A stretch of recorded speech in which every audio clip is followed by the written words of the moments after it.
All right, fire away. Coach, right here to your right.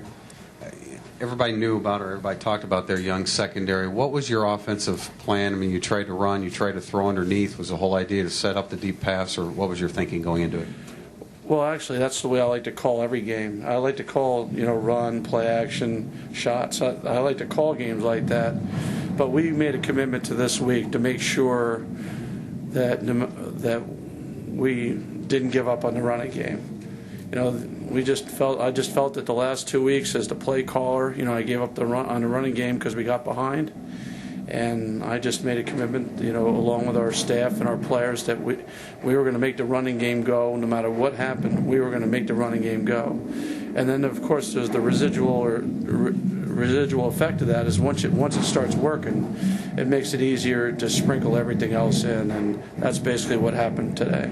Joe Brockington starting, Travis Thomas out. What's the situation? What happened was Travis got hurt on the last play of the game against Michigan State. I don't know if you recall, but he was laying on the field at the end of the game last week. So it wouldn't have been something that would be noticeable because there wasn't another play. We held him out precautionary, because he took a mean shot to the ribs, and the MRI came back negative on his ribs. But he's been really sore all week long, so we felt that the safest thing to do. We went right up to game time with him, but he just didn't feel right, so we held him.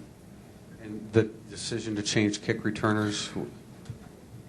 Well, what happened was Grimes pulled out in warm-ups, so that wasn't a decision to change kick returners. David didn't play.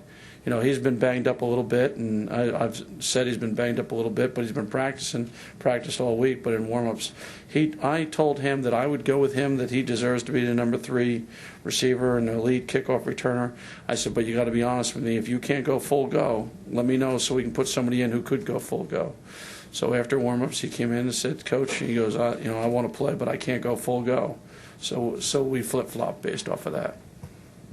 Charlie, can you evaluate over here your defense's play today, and also did Darren get nicked up, or did you just make a change there?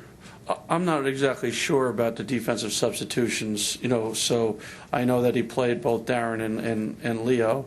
As a matter of fact, I thought that Ambrose might be out there too, because I knew our intent was to try to play a bunch of guys in this game. So I really don't know the answer to that yet, Eric. I'll have to wait till after I meet with the staff, and I'll give you that answer tomorrow. And the overall assessment of the defense? Well, there's a lot of passing yards in the game.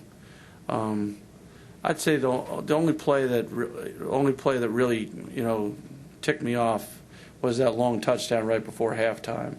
Because you're in cover 3, and you throw a post route into double coverage, and I let him know that I wasn't real happy with that one because it's a minute to go in the half. You're up by 3. You just used a gadget to go up by 3 scores. You're feeling pretty good about going at the halftime up by 21, and now all of a sudden in one play, it's a 2-score game. Charlie, Brady's efficiency in the first half. How much do you attribute that to the extra work during the week? It had a lot to do with it, but it also had a lot to do with the running game too. We spent a lot of time on the nuanced routes that, like I said, we've just been missing. And today, I thought he was pretty much on the money. And I think that the extra work paid off, but also getting the running game going, that helps some too. Receivers on the money too, though. I'd say I only saw one miscommunication all day. Not that they didn't make plays on us now, but the one miscommunication was on that one throwback where he threw the ball to Jeff, and Jeff was bowing out, and Brady started to throw in. It looked like Jeff, when the one was Jeff was adjusting up the left seam right there. I'd say that was the only one of the day where really they weren't on the same page. But I'd say other than that, I think that it was a pretty good effort. And is Renkus nicked up at all, or was it a change there? Well, see, if you remember, those couple of line drives, he was trying to overkick a little bit last week. Remember those touchbacks last week, those 2 line drive touchbacks? So he was a little strained too, and that was another one that we went right till game time. He's kicking off, and then in warm-ups, he just said that, he wasn't a full go. So he wasn't a full go, so we made the switch. Charlie, on Jeff's over here. Jeff's touchdown, was that something that designed all the way, or did he have to see something? No, that was he was going to call a timeout if we had another timeout left. So that was one where we weren't going to not get the field goal, but if they gave us the look, that wasn't like a check off. It was, if they don't have the look, call timeout and we'll go out and kick we'll kick the field goal. But fortunately, we had the look that exactly the one we practiced on. So I'm glad it worked. Charlie, could you talk a little about your third down efficiency and also your red zone efficiency? Well, it was significantly better in this game. I include those couple of fourth downs in there as well.